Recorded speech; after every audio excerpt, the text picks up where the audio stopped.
Dengan keputusan MK yang mepet dan dadakan ini, kepala daerah mana lagi yang siap maju jadi cawapres kecuali Gibran. Jadi kalau banyak yang nuduh undang-undang itu dibuat cuman untuk Gibran, ya itu wajar. Kecuali kalau ada nama lain yang seumuran Gibran, terus pengen maju nyawapres juga. Nah itu baru beda urusannya. Berarti undang-undangnya dibuat untuk semua anak-anak muda Indonesia. Jangan sampai kejadian tahun 98 di mana seluruh elemen masyarakat dan para aktivis turun ke jalan untuk melawan penguasa karena dilihat melanggar konstitusi dengan pakai sumber dayanya sebagai presiden untuk kepentingan keluarganya doang. Jadi, untuk kalian semua rakyat seluruh Indonesia, gue mau ingetin, ini pesta demokrasi, bukan acara hajatan keluarga Jokowi. Jangan karena Jokowi pernah berbuat banyak untuk negara ini, terus kalian memaklumi kalau dia mengacak-ngacak hukum demi kepentingan keluarganya sendiri. Nah, kalau Mas Guntur Soekarnoputra yang sudah bicara, paling nggak kita semua harus menyimak. Pada tanggal 17 Agustus 2023 yang lalu, Mas Guntur rupanya sempat bertemu dengan Pak Jokowi dan menanyakan isu-isu yang berkembang waktu itu, terutama tentang pendirian politik Jokowi.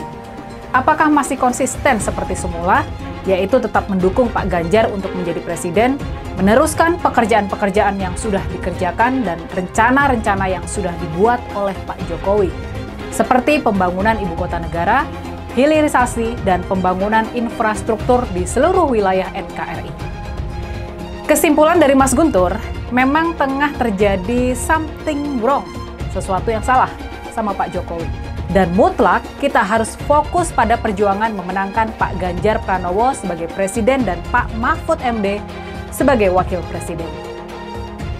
Menurut hemat Mas Guntur, cuma inilah satu-satunya jalan yang saat ini mungkin ditempuh untuk mengatasi kekisruhan yang sedang terjadi. Kekisruhan yang dibuat oleh Presiden Jokowi. Ya, pasti kita semua siap. Kita akan berjuang sekuat tenaga untuk memenangkan Pak Ganjar dan Pak Mahfud. Gibran akhirnya maju mendampingi Prabowo meski keputusan yang membuat dia bisa maju itu secara moral tidak bisa dibenarkan. Secara etika salah. Harus jujur kita akui.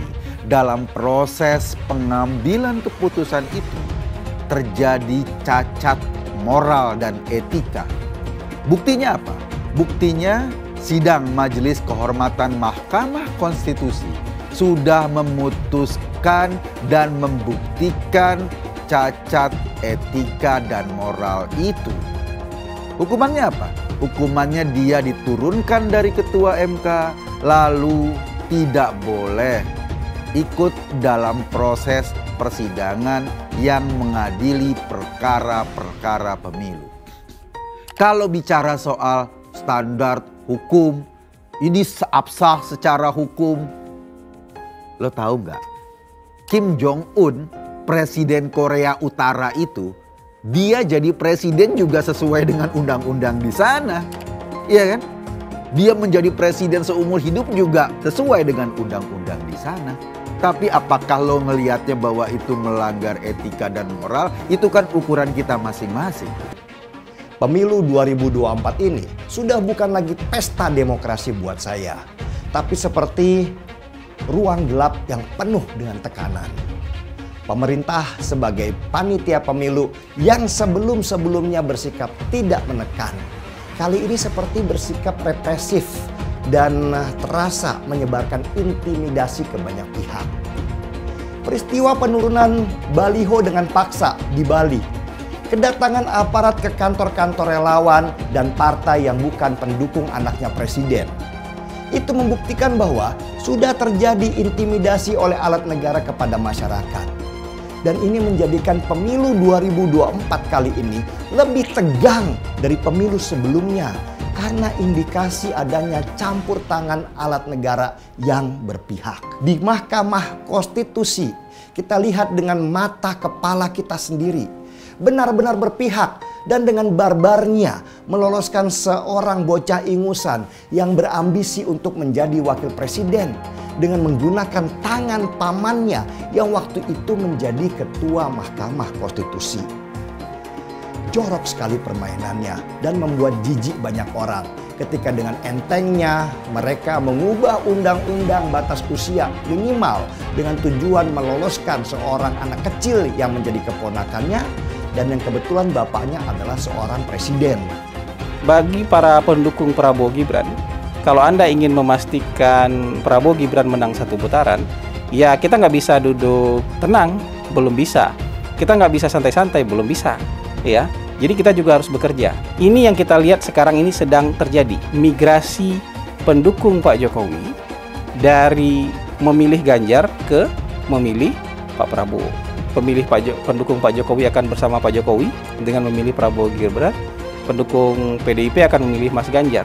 Maka menurut saya menang satu putaran itu bukan isapan jempol. Saya mendapatkan berbagai laporan tentang dugaan kecurangan dalam tahapan pemilu. Laporan yang saya terima antara lain ada dugaan pemasangan baliho parpol oleh oknum tertentu. Sebaliknya terjadi juga penurunan baliho parpol tertentu yang diduga dilakukan oleh aparat. Alat peraga sosialisasi capres-cawapres tertentu diturunkan oleh oknum Satpol PP kepada aparat keamanan, baik itu TNI, Polri, serta aparatur sipil negara dan birokrasi, juga KPU dan Bawaslu, hendaknya bersungguh-sungguh menjaga netralitas.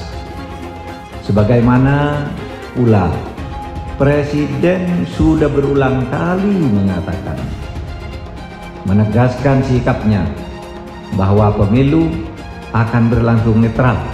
Tidak boleh ada kecurangan. Tidak boleh ada tekanan-tekanan terhadap kelompok tertentu dan tidak boleh ada pemihakan kepada kelompok tertentu lainnya. Sesuatu yang diperoleh secara tidak baik tidak akan memberi berkah dan kebaikan. Apa yang didapat Pak Jokowi dari mendukung Eyang Prabowo? Apa yang bakal didapat keluarga Pak Jokowi dari mendukung Eyang Prabowo? Yang jadi presiden adalah Eyang Prabowo.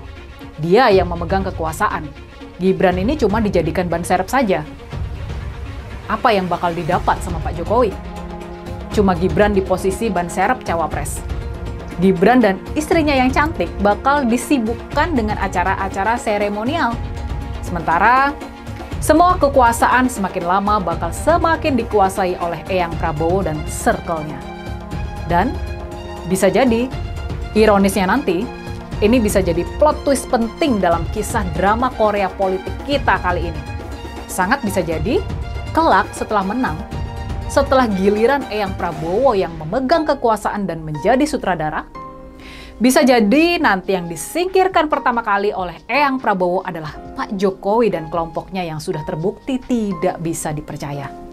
Apapun hasil Pilpres 2024 nanti, masa depan politik keluarga Jokowi bisa jadi sudah tamat. Tenang saja Pak Prabowo, saya sudah ada di sini. Ya, itulah pernyataan yang pernah disampaikan oleh Gibran Rakabuming Raka ketika di hadapan Prabowo dan semua ketua umum Partai Koalisi Indonesia Maju. Nah, statement Gibran itu pun kemudian mendapatkan banyak sekali tanggapan dari masyarakat. Banyak yang menilai bahwa pernyataan yang disampaikan oleh Gibran itu seakan-akan mengandung makna kesombongan dan keangkuhan. Nah, dari semua anomali dan ketidakwajaran ini, maka kemudian muncullah kecurigaan. Jangan-jangan memang ada tangan-tangan penguasa di balik semua ini. Dan jawabannya itu adalah karena yang menjadi presiden saat ini itu adalah bapaknya. Nah, selain itu, Gibran bisa sangat percaya diri dikarenakan apa? Karena dia itu juga punya paman yang masih aktif di Mahkamah Konstitusi atau MK. Nah, itulah jawaban mengapa Gibran sangat percaya diri dan berani. Dan saya yakin kok, andaikan Gibran tidak memiliki paman di MK dan bapaknya sebagai presiden, pasti dia itu tidak akan berani dan sepede ini.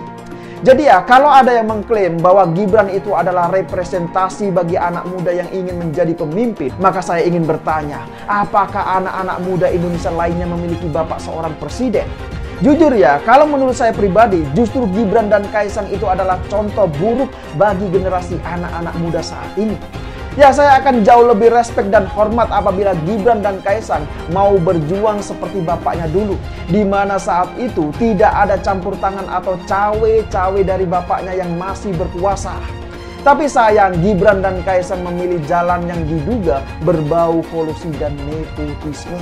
Ya, tapi apapun itu, saat ini hampir dipastikan Gibran akan menjadi calon wakil presiden mendampingi Prabowo Subianto. Hasil putusan Mahkamah Kehormatan MK juga tidak bisa mengubah aturan soal keputusan MK sebelumnya. Meskipun loh ya, paman Gibran itu telah dinyatakan melakukan pelanggaran etik berat dan dipecat sebagai Ketua Mahkamah Konstitusi. Pelanggaran etik berat itu sudah juga dikenakan sanksi. Ya, itu sudah sesuai dengan harapan publik. Anda boleh berdebat, Anda boleh bilang saya nggak ada niat dan lain-lain. Tetapi publik ngelihatnya nggak begitu, Pak Anwar. Publik ngelihatnya bahwa ada konflik kepentingan di situ. Jadi Pak Anwar, ya udah terima saja keputusan dari Mahkamah Kehormatan MK. Diterima, jangan lebay. Kata Pak Jokowi, jangan kebanyakan drakor.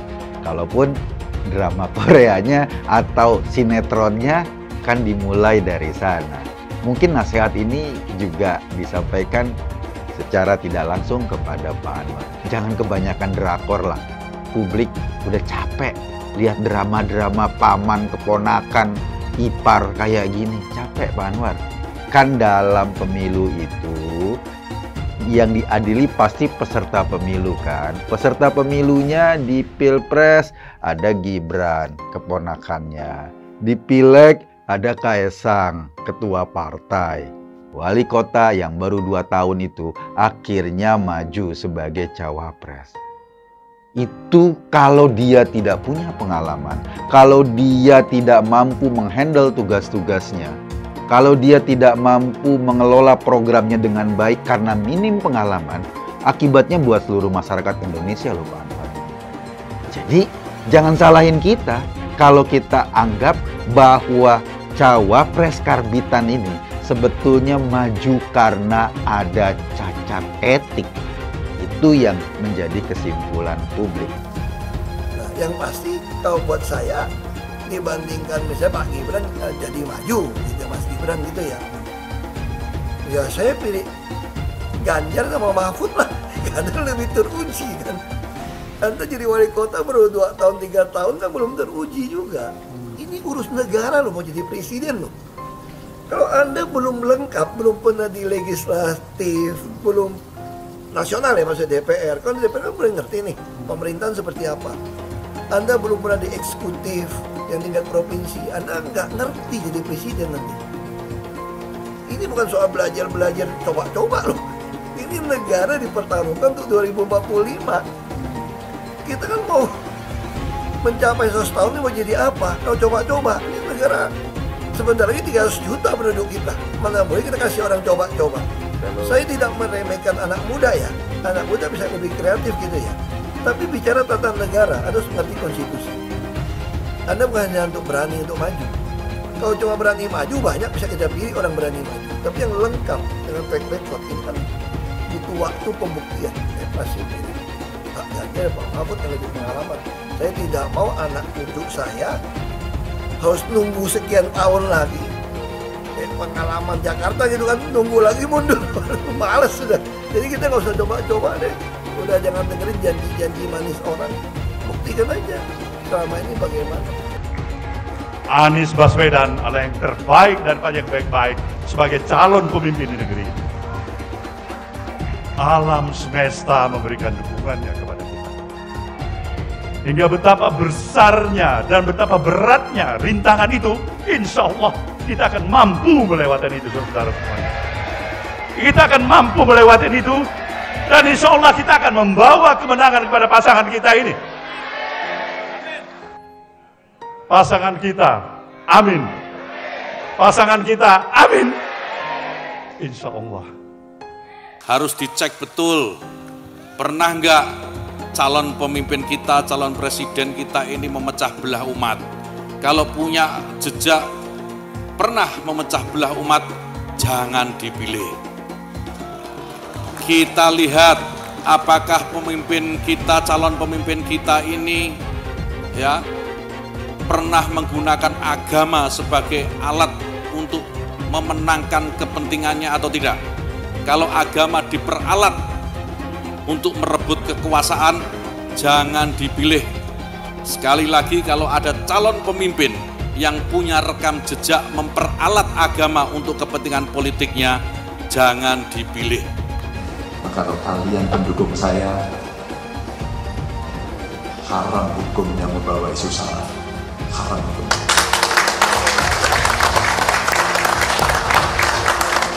Kita sudah lelah dengan isu itu. Kita menjadi bangsa yang terbelah. Dan untuk mengembalikan susah.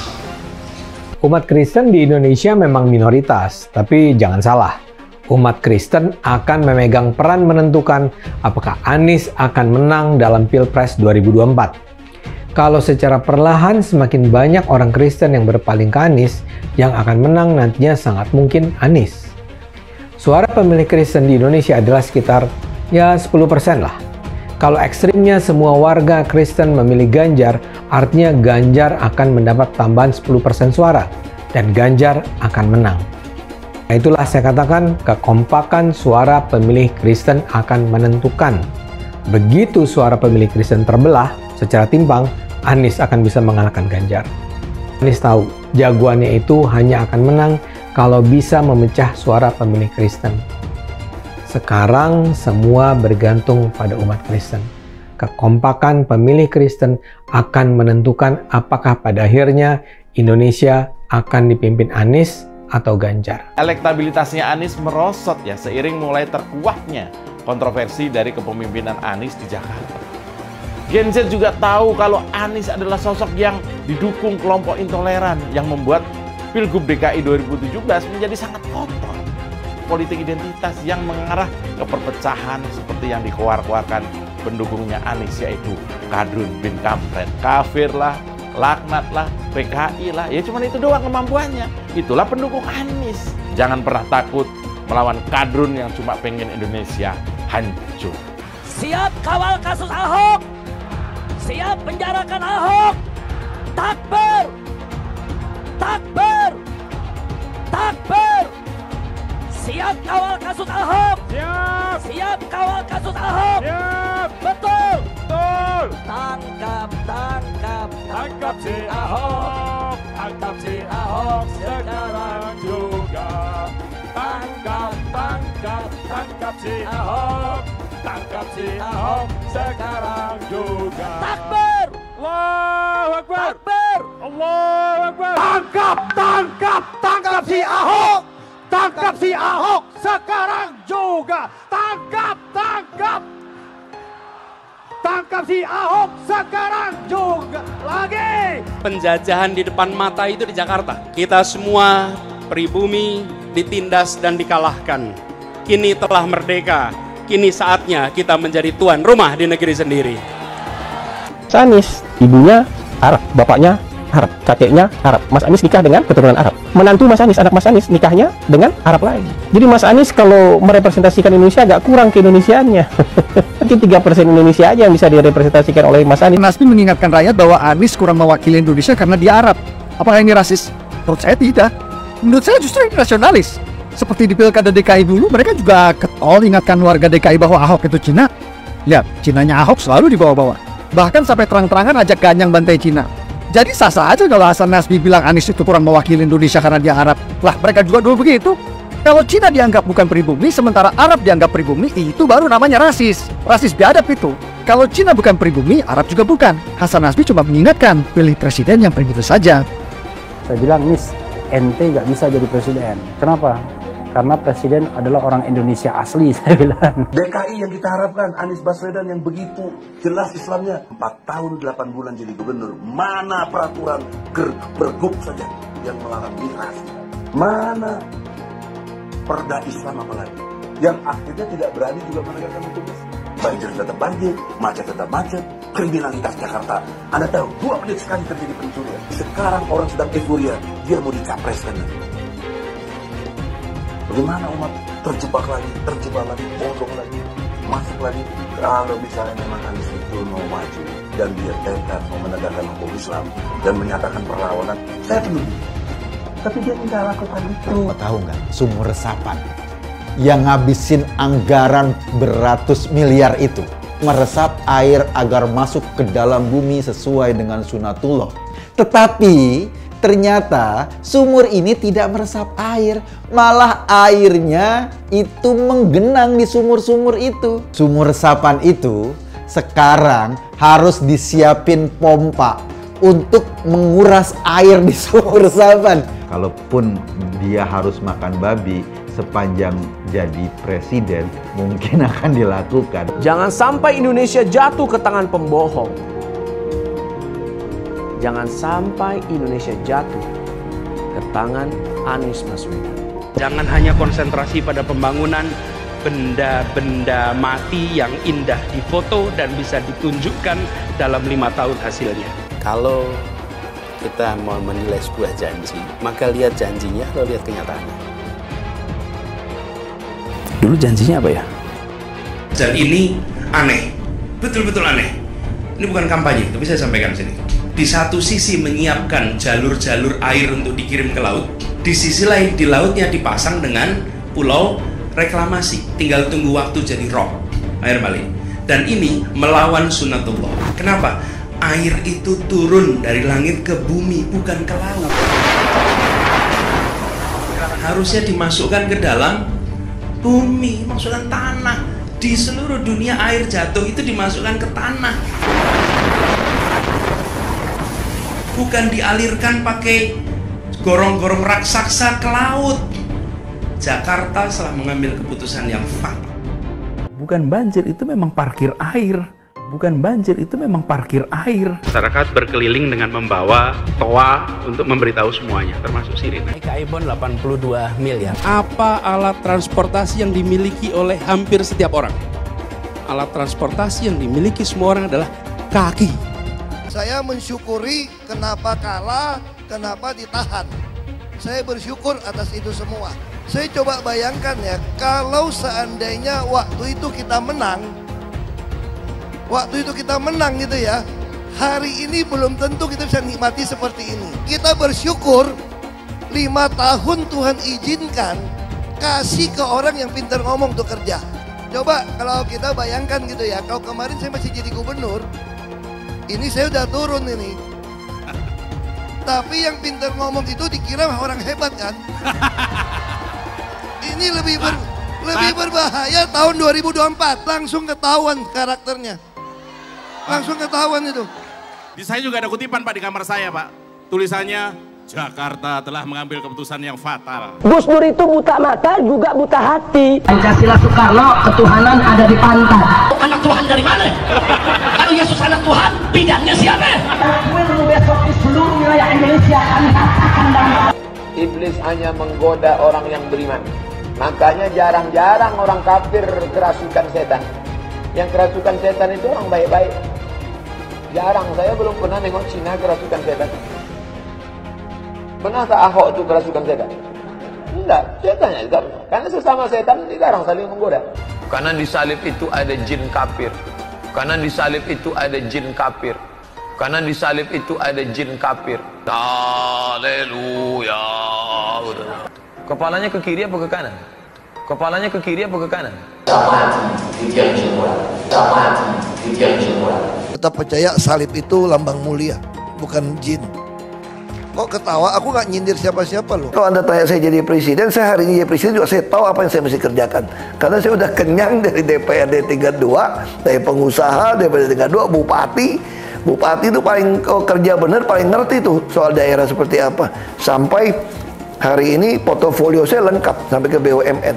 Saya pernah legislatif, pernah eksekutif, Tapi nggak usah andai-andai gitu kan. Tapi kalau saya hari ini jadi, saya tahu apa yang saya mesti kerjakan. Ya Anda nggak usah khawatir. Kita nggak bisa hindari ada orang memanfaatkan soal SARA untuk kampanye. Apalagi untuk menjatuhkan kita yang dikategorikan sebagai minoritas. Tapi bagi saya, ketika kita ada turun ke masyarakat, masyarakat juga bisa membaca, bisa merasakan mana yang tulus, mana yang tidak. Jadi ada guyonan gini dari teman-teman saya, bahwa saya itu bukan cuma double minoritas, tapi triple. Artinya apa? Udah turunan Tionghoa, Kristen, dan katanya terlalu jujur di pemerintahan. Jadi itu nggak disukain. Ini triple katanya. Relawan Anies yang mayoritas pengasuh khilafah, seperti kadrun FPI dan HTI, ingin melengsarkan Pak Jokowi. Dengan menggunakan politik identitas, relawan Anies akan menggulingkan Jokowi. Tapi pendukung Anies lupa bahwa 82% penduduk Indonesia suka dengan kinerja Pak Jokowi. Ingat, di belakang Anies ada ormas pengasuh khilafah, seperti FPI, HTI, PA212.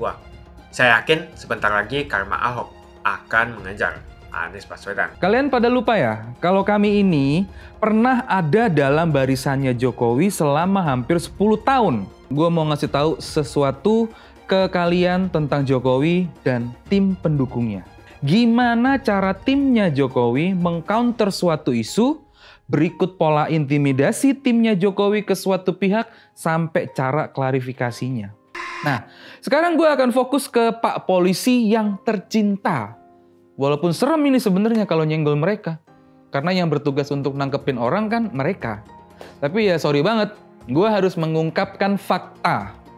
Gue yakin kalian itu pada punya otak dan gak jahat semua. Kalian tahu posisi kalian itu sebagai salah satu pilar aparat penegak hukum di Indonesia yang seharusnya netral. Nah, untuk Pak Polisi yang terhormat, tolong jangan berpikiran kalau 280-an juta rakyat Indonesia itu goblok semua. Dan cuman kalian doang yang pinter. Tugas dan fungsi utama aparat penegak hukum adalah menjalankan penegakan hukum dan menjaga keamanan ketertiban masyarakat sesuai mandat konstitusi Undang-Undang Dasar 1945. Gue ngelihat dugaan pemasangan baliho oleh aparat penegak hukum ini justru bikin rakyat jadi berpikiran kalau ternyata Jokowi 11-12 dengan rezim diktator plus raja korupsi sedunia, yaitu Soeharto. Jangan sampai malah terlibat politik praktis dengan mendukung salah satu kandidat presiden melalui pemasangan baliho. Sampai nekat make semua sumber dayanya sebagai presiden untuk menangin anaknya di pemilu 2024. Jangan sampai kejadian tahun 98 di mana seluruh elemen masyarakat dan para aktivis turun ke jalan untuk melawan penguasa karena dilihat melanggar konstitusi dengan make sumber dayanya sebagai presiden untuk kepentingan keluarganya doang. Dan karena sekarang Jokowi dan keluarganya tega ngancurin sistem demokrasi di Indonesia, ya udah, buka dan tos-tosan aja sekalian. Dan karena kami udah cukup lama barengan dengan timnya Jokowi, makanya kami tahu dapurnya tim Jokowi kayak gimana. Karena itulah kami berusaha ngasih tahu ke kalian seberapa besar pengorbanan kami dalam ngejaga dan mengawal Jokowi selama hampir 10 tahun pemerintahannya. Dan sekarang mendadak dilepehin sama Jokowi karena dia lebih milih mensejahterakan keluarganya daripada negara ini. Dan kalau dilihat dari kacamata keluarga, iya benar, dia adalah kepala rumah tangga yang baik.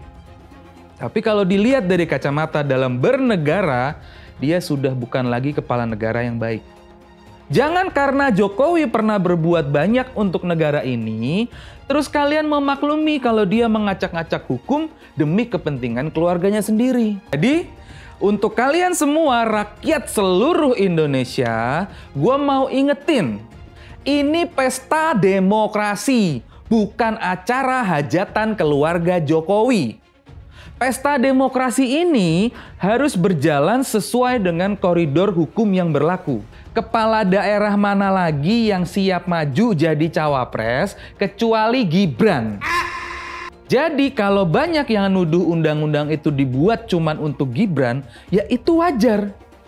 Kecuali kalau ada nama lain yang seumuran Gibran, terus pengen maju nyawapres juga. Nah itu baru beda urusannya. Berarti undang-undangnya dibuat untuk semua anak-anak muda Indonesia. Udah cukup lah intervensi penguasa dalam drama su. Drama asu maksudnya. Dalam drama su di MK terkait lolosnya revisi Undang-Undang Batasan Umur Cawapres, kenapa gue bilang dugaan ini kuat banget? Coba lu pikir pakai otak. Dengan keputusan MK yang mepet dan dadakan ini, itulah kenapa gue mikir intervensi penguasanya kuat banget. Coba lihat si Anies. Walaupun setiap hari ngebacot itu kelihatan gobloknya lah ya, tapi dalam pertarungan pilpres ini, dia termasuk fair play. Kagak juga sih. Kan dia sering pakai masjid sebagai tempat untuk kampanye, yang seharusnya itu nggak boleh. Terus juga sama nyolong start kampanye dari awal tahun 2023 malah. Sekali lagi, jangan dipikir 280-an juta rakyat Indonesia itu goblok semua. Kalau emang Jokowi yakin anaknya nempel ke Prabowo bakalan menangin Pilpres 2024, ya sudah, istilahnya biarin aja dia adu banteng di ring tinju. Jangan malah ngomong pengen netral, tapi pas di ring tinju malah kelihatan ngebantuin anaknya yang kena tampol kanan kiri. Itu bencong namanya. Dah, balik lagi ke Prabowo Gibran. Nah, dugaan masalah polisi yang ikut-ikutan pakai powernya untuk ngebantuin penguasa ini udah direspon banyak pihak dan udah bikin rakyat emosi untuk ngeruduk Bawaslu, Kompolnas, sama Komnas HAM agar turun tangan untuk menginvestigasi dugaan pemasangan baliho oleh polisi di Jawa Timur. Karena itu ngelanggar undang-undang dan nggak bisa dibenerin pakai alasan apapun.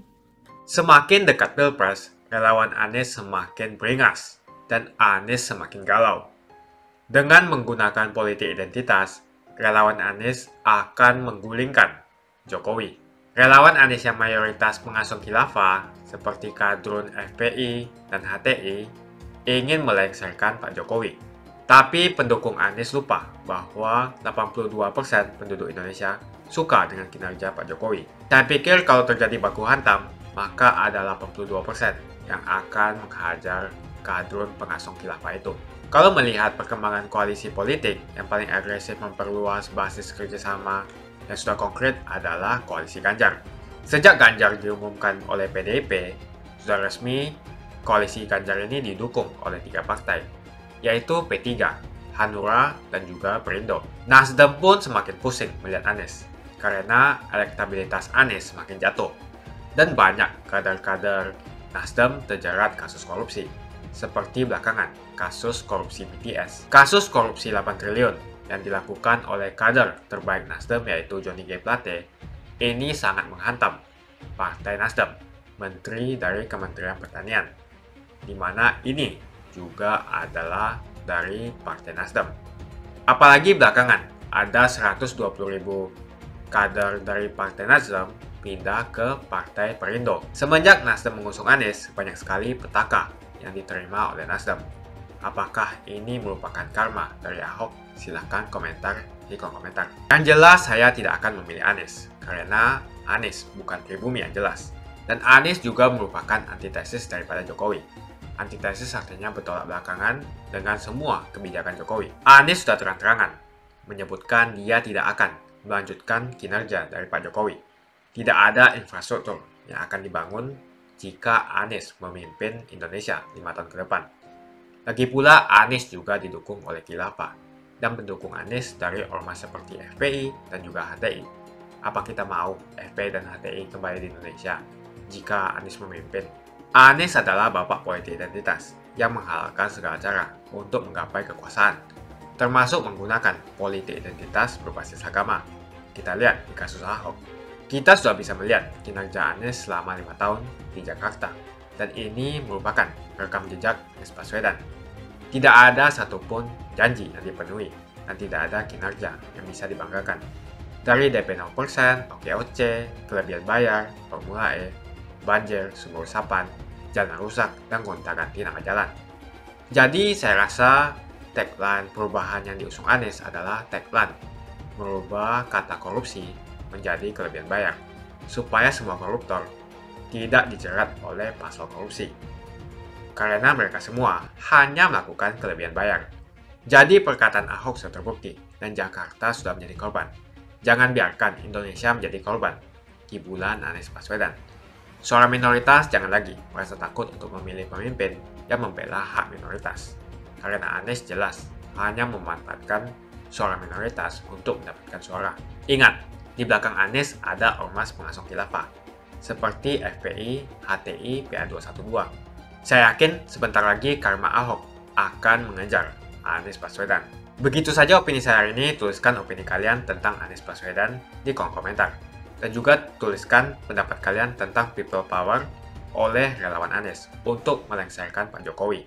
Tuliskan pendapat kalian. Jika kalian siap untuk melawan people power yang digaungkan oleh relawan Anies, ayo tuliskan lawan people power di kolom komentar. Pastikan Anda semua like video ini dan bagikan video ini ke teman dan family Anda supaya mereka semua mengetahui tentang informasi ini. Tekan tombol subscribe dan bunyikan lonceng notifikasi supaya kamu tidak ketinggalan